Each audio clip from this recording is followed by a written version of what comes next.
জনপ্রিয় Islamic TV উপস্থাপক শায়েখ আল্লামা নুরুল ইসলাম ফারুকী, উপস্থাপক চ্যানেল আই।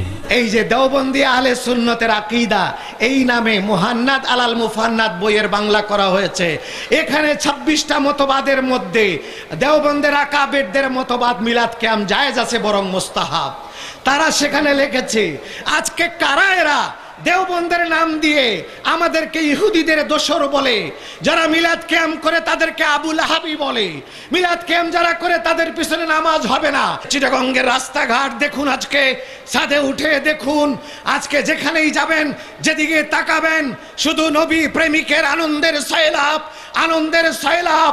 তাতে প্রমাণ হচ্ছে কি, এই চিটাগঙ্গে শুধু আপনারা নন, আপনাদের সঙ্গে এখানে যারা আছেন তাদের সঙ্গে, যারা জুলুস করতেছে রাস্তায় তাদের সঙ্গে, গোটা চিটাগাংবাসীর সঙ্গে আজকে শুধু আপনারা রয়েছেন তাই নয়, হুজুর কেবলা থাকেন শুধু তাই নয়, নিঃসন্দেহে আপনাদের সাথে আজকে আমাদের সাথে এই চিটাগঙ্গে এই ময়দানে আল্লামা শ্রীকোটি হাজির আছেন, আমাদের সঙ্গে তৈয়ব শাহ কেবলা হাজির আছেন।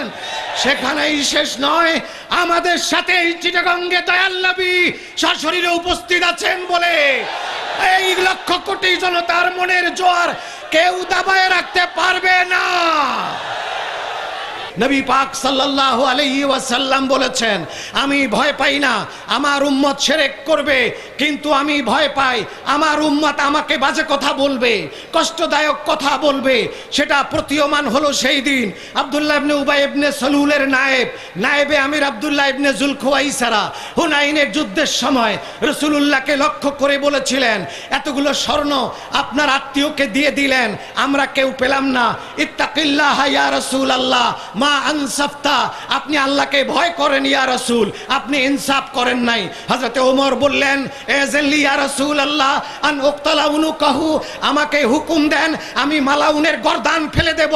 আল্লাহর নবী বললেন, ওমর ওর দিক তাকায় দেখো, গর্দান ফেলে দেওয়া লাগবে না, আমি ভবিষ্যৎবাণী করছি এই লোকের গোষ্ঠী কিয়ামত পর্যন্ত পৃথিবীর রন্ধ্রে রন্ধ্রে যাবে, চিটাগঙ্গ তার থেকে বাদ থাকবে না। তাদের লক্ষণ হবে তারা পরহেজগার হবে, তাদের দাড়ি থাকবে, তারা মোষ কামাবে, মাথা নেড়া করবে, লম্বা দাড়ি করবে, হাঁটুর নিচে লুঙ্গি পরবে, তারা নামাজ পড়বে, কপালে নামাজের দাগ থাকবে, তারা তেলাওয়াত করবে, তারা মুত্তাকি হবে, তারা পরহেজগার হবে। তারে পরহেজগারির কাছে ওমর তোমার পরহেজগারি তুচ্ছ, তারা এতই বড় পরহেজগার হবে কিন্তু ইসলাম তাদের গলার নিচে যাবে না। এ যাবত প্রায় 3 বছর ধরে আমাকে বহুবার হুমকি দেওয়া হয়েছে, তোমাকে ব্ল্যাক লিস্ট করা হবে, সৌদি আরব যাওয়া বন্ধ করা হবে, তোমরা আমার সৌদি আরব যাওয়া বন্ধ করবা। তার আগে আমার দয়াল নবী আমাকে 25 বার হজ করাইছে, আমাকে বন্ধ করে দাও, তোমার দেশে আমি না গেলাম, অসুবিধা নাই। আপনার বিরুদ্ধে আন্তর্জাতিকভাবে মামলা হতে পারে, আন্তর্জাতিক মামলা হলে আমি আরো খুশি, আমাকে নিয়ে জেলে রেখে দেন।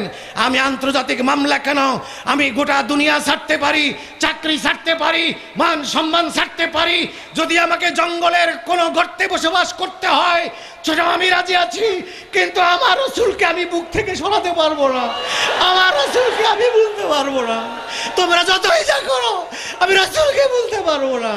আমি মনে করি পৃথিবীর শ্রেষ্ঠ আলেম, পৃথিবীর সবচাইতে বড় আলেম, পৃথিবীর 700 কোটি মানুষের শ্রেষ্ঠ জ্ঞানী ব্যক্তি, আলেম ব্যক্তি, তার ভিতরে যদি আমার নবীর প্রেম না থাকে, তার ভিতরে যদি নবীর আদব না থাকে, আমি তাকে আমার পায়ের জুতার সুতলা মনে করি, এর বেশি মনে করতে পারি না। রাস্তার মুচি, রাস্তার চামার, রাস্তার একটা সুইপার যদি তার কলিজায় নবীর প্রেম থাকে, নবীর আদব থাকে, আমি আমার মাথার তাজ থাকে আমি মনে করি। আমাদের আল্লামা শ্রীকোটির খানদানের মুখে শুনেছি একমাত্র, যদি আল্লাহ পাইতে চাও আমাকে ভালোবাসো, মাদ্রাসাকে ভালোবাসো। যার কারণে আজকে তার ঐকান্তিক চেষ্টায়, তার সেই ইসলাহের কারণে, তার ইখলাসের কারণে সারা বাংলাদেশে সুন্নি মাদ্রাসা হচ্ছে। আমি আশা করব প্রত্যেকেই ইউনিয়নে একটা করে মাদ্রাসা দেবেন। ইসলামের আদর্শ